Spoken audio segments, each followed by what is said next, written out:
வணக்கம். ஆடிட்டர் கிருஷ்ணன் பேசுகிறேன். இந்த வீடியோவில் சார் பட்ஜெட் வந்து எப்படி இருந்தது, உங்களுக்கு திருப்திகரமாக இருந்ததா அப்படின்னு சொல்லிட்டு நிறையா ஸ்டூடெண்ட்ஸ் கேட்குறாங்க. ஆக்சுவலி நான் பட்ஜெட்டோட அமெண்ட்மெண்ட்ஸ் பற்றியோ பட்ஜெட்டில் என்னென்னலாம் அமெண்ட்மெண்ட்ஸ் கொண்டு வந்திருக்காங்க அப்படின்றதெல்லாம் பற்றி இந்த வீடியோவில் பேச போகிறதில்ல.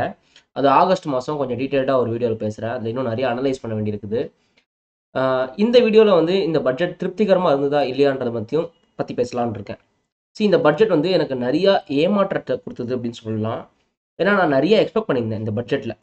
ஏன் அப்படின்னா இது வந்து மோடி 3.0வோட ஃபர்ஸ்ட் பட்ஜெட் அப்படின்றதுனால இதில் வந்து மக்களுக்கு ஆக்சுவலி நிறையா, ஏன்னா அவங்கள நம்ம வின் பண்ண வச்சுருக்கோம் அப்படின்றதுனால சாமானிய மக்களுக்கு, that is middle class and poor, அவங்களுக்கு நிறையா பெனிஃபிட்ஸ் வரும். ஸ்ட்ரெயிட்டாக, அதாவது டைரெக்டாக, இன்டைரக்டாக இல்லை, ஸ்ட்ரெயிட்டாகவே பெனிஃபிட்ஸ் நிறையா வரும் அப்படின்னு நான் நினச்சிக்கிட்டு இருந்தேன். இன்ஃபேக்ட் உங்களுக்கு தெரியுமா, இன்னைக்கு இந்தியாவில் வாடுறது, ஒரு சிட்டியில் வாடுறதுன்னா உங்களால் மாதம் 45,000 50,000 மினிமம் சம்பாதிக்கலன்னா முடியவே முடியாதுன்ற ரேஞ்சுக்கு வந்துக்கிட்டு இருக்கோம் நம்ம. இப்போ எல்லா விலைவாசியும் பயங்கரமாக ஏறி இருக்குது. ஆனால் இன்றைக்கும் வந்துட்டு நம்ம ரொம்ப பெருசாக ஒன்றும் மாற்றலை இந்த பட்ஜெட்லன்ற மாதிரி தான் நான் ஃபீல் பண்ணேன். நான் நிறைய எக்ஸ்பெக்ட் பண்ணிட்டு இருந்தேன். நிறைய விஷயங்கள் நான் நடக்கும்னு நினச்சிக்கிட்டு இருந்தேன். ஆனால் பெருசாக எதுவுமே நடக்கலை. சில பேர்லாம் சொல்கிறாங்க, சார் தமிழ்நாடுன்ற பேரே வந்து பட்ஜெட்டில் இல்லையே சார் அப்படின்றாங்க. அதெல்லாம் எனக்கு ஒரு பெரிய விஷயமா தெரியல. பிகாஸ் அப்போ தமிழ்நாடு பேர் பட்ஜெட்டில் இல்லைன்னா மகாராஷ்டிரா பேர், அதுக்கப்புறம் வந்துட்டு ஒரு கேரளா பேர், வெஸ்ட் பெங்கால் பேர் அப்படின்னு எல்லாத்தையும் தேடிட்டு இருந்தால் எதுவுமே தான் இருக்காது அதில். அதெல்லாம் நான் வந்து பெருசாக நினைக்கல. ஆனால் ரயில்வேன்ற பேரே பட்ஜெட்டில் இல்லைன்ற மாதிரி தான் எனக்கு ஃபீல் ஆச்சு. நீங்கள் என்னடா தமிழ்நாடை பற்றி யோசிக்கிறீங்க, ரயில்வேஸே பட்ஜெட்டில் இல்லை.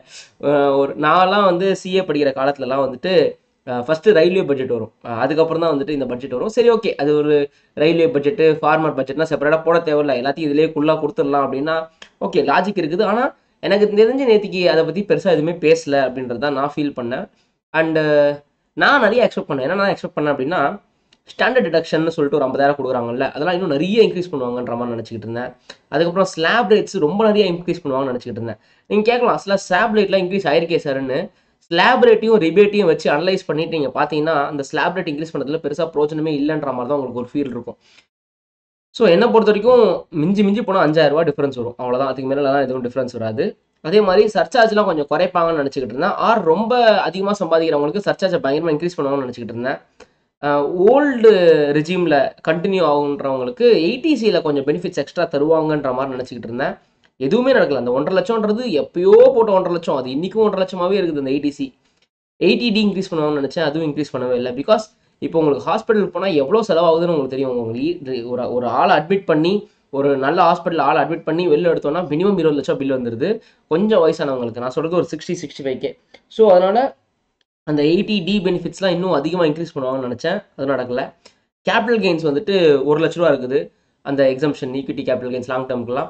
அதெல்லாம் கொஞ்சம் இன்க்ரீஸ் பண்ணுவாங்கன்ற மாதிரி நினச்சிக்கிட்டு இருந்தேன். கொஞ்சம் இல்லை, கொஞ்சம் நிறையாவே இன்க்ரீஸ் பண்ணுவாங்கன்ற மாதிரி நினச்சிக்கிட்டு இருந்தேன். அதுலேயும் பெருசாக இன்க்ரீஸ் பண்ணல. அப்புறம் அந்த கேபிட்டல் கெயின்ஸ் இன்வெஸ்ட்மெண்ட்னு சொல்லக்கூடிய ஆர்இசி பாண்ட் அப்படின்னு சொல்லிட்டு அந்த ஒரு 50 lakhs ஒரு லிமிட் இருக்குது, அதை இன்க்ரீஸ் பண்ணுவாங்கன்ற மாதிரி நினச்சிக்கிட்டு இருந்தேன். அதையும் இன்க்ரீஸ் பண்ணவே இல்லை. பேங்க் டெபாசிட் இன்ட்ரெஸ்ட்டுக்கு நிறையா இன்னும் சலுகைகள் கொடுப்பாங்க அப்படின்ற மாதிரி நினச்சிக்கிட்டு இருந்தேன். அதுவும் பெருசாக எதுவுமே பண்ணல. அண்டு இப்போது உங்களுக்கு தெரியும்னு நினைக்கிறேன், இன்சூரன்ஸ் அப்படின்றது ஒரு நல்ல விஷயம், ஓகே. ஆனால் நம்ம கிளைண்ட் கிட்ட யாராவது வந்து, சார் உங்களோட ஃப்யூச்சரை செக்யூர் பண்ணுறதுக்கு இன்சூரன்ஸ் எடுங்க, ஒருவேளை நீங்கள் இல்லைன்னா உங்கள் வீட்டை வந்துட்டு இன்சூரன்ஸ் பாதுகாக்கும், உங்கள் ஃபேமிலிக்கு வந்து அது கிடைக்கும்ன்றா அப்படின்னு பேசுனா, என்னடா அவசரமாக பேசுகிறாங்க அப்படின்ற மாதிரி ஒரு டெசிஷன் எடுத்துருவாங்க. அண்டு இந்த இன்சூரன்ஸ் அப்படின்றத ப்ரமோட் பண்ணதுக்கே உங்களுக்கு நல்லா தெரியும், டேக்ஸ் சேவிங்ஸ் தான். கரெக்டாக இல்லையா? உங்கள் அப்பா அம்மாக்கிட்ட கேட்டு பாருங்கள், அவங்களாம் இன்சூரன்ஸ் எடுத்ததுக்கு ஸ்டார்டிங் பாயிண்ட் ஆஃப் காரணமே டேக்ஸ் சேவிங்ஸ் இருந்ததுனால தான். அதே மாதிரி நிறைய பேர் ஹவுசிங் லோன் எடுத்ததுக்கு காரணமே டேக்ஸ் சேவிங்ஸ் இருக்குன்றதுனால தான். இதெல்லாம் வந்து, அதாவது டேக்ஸ் அப்படின்ற ஒரு விஷயம் வந்து இந்தியன்ஸ்க்கு ஒரு மோட்டிவேஷன் நான் சொல்வேன். அது ஒரு சிரப் மாதிரி. அது இதனால நிறைய விஷயங்களை நம்மளால் மாற்றத்தில் கொண்டு வர முடியும். இந்த டேக்ஸில் சில சலுகைகள் கொடுத்துட்டோம்னா, ஃபார் எக்ஸாம்பிள் 54ECன்னு சொல்லக்கூடிய ஆர்இசி பாண்ட்ஸ்லாம் இருக்குது. அது வந்து அதில் சலுகைகள் கொடுத்ததுனால தான் அதில் இன்வெஸ்ட் பண்ணுறாங்க. இன்றைக்கி வந்து கவர்மெண்ட் வந்து இன்ஃப்ராஸ்ட்ரக்சருக்காக 11,11,000 சம் கோடி செலவு பண்ணுதுன்னு வச்சுக்கோங்களேன். அதாவது இன்ஃப்ராஸ்ட்ரக்சருக்கு அவ்வளோ தேவை இருக்குதுன்னா, அப்போ ஆர்இசி பாண்டை என்கரேஜ் பண்ணணும், என்ஹெச்ஏஐ பாண்டை என்கரேஜ் பண்ணணும். அப்போது இந்த என்ஹெச்ஏஐ ஆர்இசிலாம் எப்படி வரும்னா, இந்த கேபிட்டல் கெயின்ஸ் இன்வெஸ்ட்மெண்ட்னால தான் வரும். அதில் வெறும் 5% 5.5% தான் இன்ட்ரெஸ்ட். ஆனால் அதில் மக்கள் இன்வெஸ்ட் பண்ணுறதுக்கு அவ்வளோ ரெடியாக இருக்காங்க. ஸோ நீங்கள் கேபிட்டல் கெயின்ஸை ரேட்டை குறைச்சதுக்கு பதில் இந்த 50 லட்சம்ன்றத 1 கோடியாவோ 2 கோடியாவோ இன்க்ரீஸ் பண்ணியிருந்தா அவ்வளோ சூப்பராக இருந்திருக்கும். ப்ளஸ் இந்த கேபிட்டல் கெயின்ஸ் ரேட்டை குறைச்சிட்டு இண்டெக்ஸேஷனை தூக்கிட்டாங்க. இது என்ன ஆகும்னா, நான் சொல்கிறேன் புரிஞ்சுக்குங்க, இது வந்து என்னோட கெஸ்ஸு. இப்போ ஒருத்தர் வந்து வீடு வாங்குறாரு, அவர் வந்து 30 லட்சத்துக்கு வாங்குறாரு. ஒரு சில வருஷங்களுக்கு அப்புறம் அவர் அதை 1 கோடிக்கு விற்கிறார். ஒரு 10 வருஷம் கழிச்சு அந்த 30 லட்சத்தோட வீடை 1 கோடிக்கு விற்கிறாருன்னு வச்சுக்கோங்க. இந்த இண்டெக்ஸேஷன் போட்டு இந்த 30 லட்சத்தோட வீடை வந்து நம்ம கிட்டத்தட்ட ஒரு 65 லட்சமாவோ 70 லட்சமாவோ ஆக்குறோம் அப்படின்ற பட்சத்தில், அது ஆகுதுன்ற பட்சத்தில் நம்ம வந்து டேக்ஸ் வந்து அது மேலே 20% அது மாதிரி வச்சுருந்தாங்கன்னு வச்சுக்கோங்க. இது ஒரு டைப்பு. இப்போ டேக்ஸை குறைச்சிட்டாங்க அப்படின்னா இண்டெக்ஸேஷனை தூக்கிட்டாங்க. இப்போ இண்டெக்ஸேஷன் தூக்கிட்டா என்ன ஆகும்னா, நம்ம ஆட்கள் என்ன பண்ணுவாங்கன்னா, அதாவது நம்ம மக்களோட மைண்ட் செட் எப்படி இருக்கும்னா, சரி இப்போ நான் 1 கோடின்னு ஸ்டாம்ப் பேப்பரில் போடுறதுனால தானே நீ வந்து 1 கோடிக்கு டேக்ஸ் கட்ட, அதாவது அந்த டிஃபரன்ஸுக்கு டேக்ஸ் கட்ட சொல்கிற, 1 கோடி மைனஸ் 30 லட்சம் டேக்ஸ் கட்ட சொல்கிறேன். நான் ஸ்டாம்ப் பேப்பரில் 70 லட்சம் போட்டால் என்ன பண்ணுவேன், ஸ்டாம்ப் பேப்பரில் 65 லட்சம் போட்டால் என்ன பண்ணுவேன்னு கேட்க ஆரம்பிச்சிடுவாங்க. ஏன்னா இது நமக்கு தெரியாது. இப்போ என்கிட்ட என்ன வரும், ஒரு ஆடிட்டராக என்கிட்ட என்ன வரும்னா, டீடில் என்ன இருக்குன்றது தான் வரும். டீடில் இவங்க என்ன போடுறாங்களோ அதுதான் எனக்கு தெரியும். இவங்க என்ன காம்பனண்ட்டை கேஷில் வாங்குறாங்கன்றது நமக்கு தெரியவே தெரியாது. நம்ம என்ன சொல்லுவோம்னா, சார் இந்த வீடை இண்டெக்ஸேஷன் பெனிஃபிட்டே இவ்வளோ வருது, ஸோ வந்து இதுக்கப்புறம் இந்த அமௌண்ட் தான் நீங்கள் டேக்ஸ் கட்டணும் அப்படின்னு நான் சொல்லி போனது. அப்போ என்ன பண்ணுவாங்கன்னா, ஓஹோ ஓகே, அப்போ நம்ம இந்த அமௌண்ட் தான் டேக்ஸ் கட்டணுமா, இண்டெக்ஸேஷன் பெனிஃபிட் இவ்வளோ வருதுன்னா அப்போ ஸ்டாம்ப் பேப்பர்லேயே நம்ம இவ்வளோ போட்டுருணும் அப்படின்னு மக்கள் நினைக்கிறாங்க. இதுதான் மக்களோட மைண்ட் செட். இது என்னோட மைண்ட் செட் கிடையாது, மக்களோட மைண்ட் செட்டு.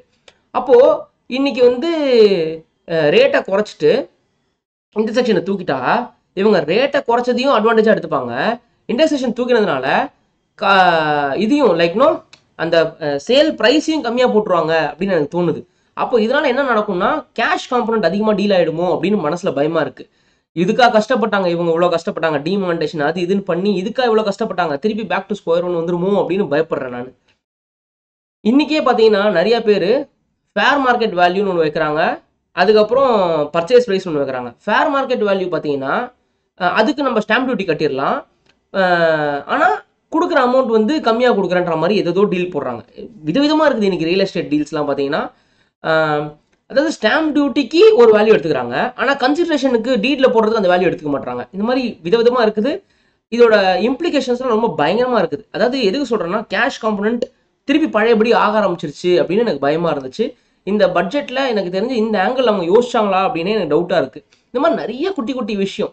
இந்த அமெண்ட்மெண்ட்ஸ்லாம் அதாவது இப்போ ஃபார் எக்ஸாம்பிள் ஒரு காலத்தில் எப்படி இருந்துச்சு, 1993 94 எப்படி இருந்ததுன்னா, இப்போ ஒரு அசட் விற்கிறாங்க அப்படின்னா ஸ்ட்ரெயிட்டாகவே 50% ஸ்டாண்டர்ட் டிடக்ஷன் கொடுத்துருக்காங்க ஒரு காலத்தில். நான் சொல்கிறது நான் பிறந்த காலத்துலலாம் ஸ்ட்ரெயிட்டாகவே ஸ்டாண்டர்ட் டிடக்ஷன். இப்போ ஒரு அசட்டை வந்து 1 கோடி ரூபாய்க்கு நான் விற்கிறேன்னா 50% ஸ்டாண்டர்ட் டிடக்ஷன், 60% ஸ்டாண்டர்ட் டிடக்ஷன் சொல்லி அந்த அசட்டோட வேல்யூக்கு ஸ்ட்ரெயிட்டாகவே டிடக்ஷன் கொடுத்துட்டு இருந்தாங்க.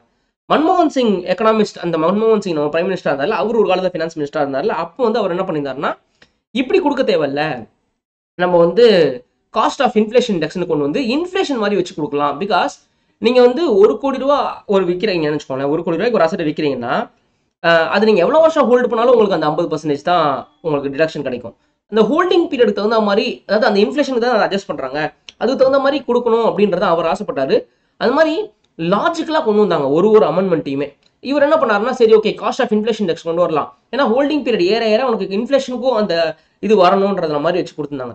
ஸோ இப்போ இந்த இண்டெக்ஸேஷனை தூக்கிட்டதுனால என்ன ஆகும்னா, பெருசாக ஒன்றும் பிரோஜனம் லாஜிக்கே இல்லாமல் இருக்கும்ன்றது எனக்கு தோணுது. நிறைய விஷயங்கள் எனக்கு லாஜிக்கே இல்லாமல் இருந்தது. சில பேர் கேட்குறாங்க, சார் அந்த 194F அமெண்ட் பண்ணிட்டாங்களே, அதை ரிமூவ் பண்ணிட்டாங்களே பார்த்தீங்களா அந்த TDS. ஃபர்ஸ்ட் ஆஃப் ஆல் இவங்களுக்குலாம் 194Fனா என்னன்னே தெரியுமான்னு தெரியல. கூகுள் அடிச்சு பாருங்க, அந்த அமெண்ட்மெண்ட்லாம் இப்போ சம்மந்தமே கிடையாது அந்த மாதிரி. ஸோ நிறைய விஷயங்கள் பண்ணியிருந்திருக்கலாம் பட்ஜெட் மூலியமாக. பிகாஸ் இதுக்கப்புறம் நீங்கள் வருஷம் முழுக்க என்ன விஷயம் பற்றி பேசினாலும் அது பெருசாக பேச போகிறது கிடையாது. இந்தியாவே உத்து நோக்கினது, ஓரளவுக்கு படித்தவங்க எல்லாருமே உத்து நோக்கினது பட்ஜெட்டை தான். ஸோ நீங்கள் பட்ஜெட்டில் என்ன கொண்டு வர போறீங்கன்றது தான் பெரிய விஷயம். இன்ஃபேக்ட் ஜிஎஸ்டிலாம் பட்ஜெட்டில் எதுவுமே அமெண்ட்மெண்ட்டே இருக்காது. ஏன்னா ஜிஎஸ்டிலாம் கவுன்சில் மீட்டிங்கில் தான் அமெண்ட்மெண்ட் இருக்கும். ஸோ உங்களுக்கு 2 மாதத்துக்கு ஒரு தடவை 3 மாதத்துக்கு ஒரு தடவைலாம் ஜிஎஸ்டி அமெண்ட்மெண்ட் நோட்டிஃபிகேஷன் மாதிரி தான் வருமே தவிர பட்ஜெட்டில் பார்க்க முடியாது. ஸோ இந்த பட்ஜெட்டே மோஸ்ட்டாக பார்த்தீங்கன்னா உங்களுக்கு மக்களை பொறுத்த வரைக்கும் டேக்ஸ் தான் பார்ப்பாங்க, கம்பெனிஸை பொறுத்த வரைக்கும் அவங்களுக்கு அது வேறு மாதிரி பார்ப்பாங்க. ஆனால் இப்போ நான் மக்கள் பாயிண்ட் ஆஃப் வியூவில் யோசிச்சா இந்த பட்ஜெட் ஒன்றும் அதான் சொல்கிறது, கத்தையாக கொடுக்குறான்னு பார்த்தா ஒத்தையாக கொடுத்த மாதிரி தான் இந்த பட்ஜெட் இருக்குது. பெருசாக இதில் எதுவுமே எனக்கு கண்டுபிடிக்க முடியல. என்னால் ஹாஹா ஓஹோன்னு கொண்டாட முடியாமல் எதுவுமே இல்லை. சில பேர் சொல்லுவாங்க it is not a bad budget அப்படின்னுவாங்க. எஸ், அவங்க கூட it is not a good பட்ஜெட்னு சொல்ல மாட்டாங்கன்னு தான் நான் நினைக்கிறேன். நன்றி, வணக்கம்.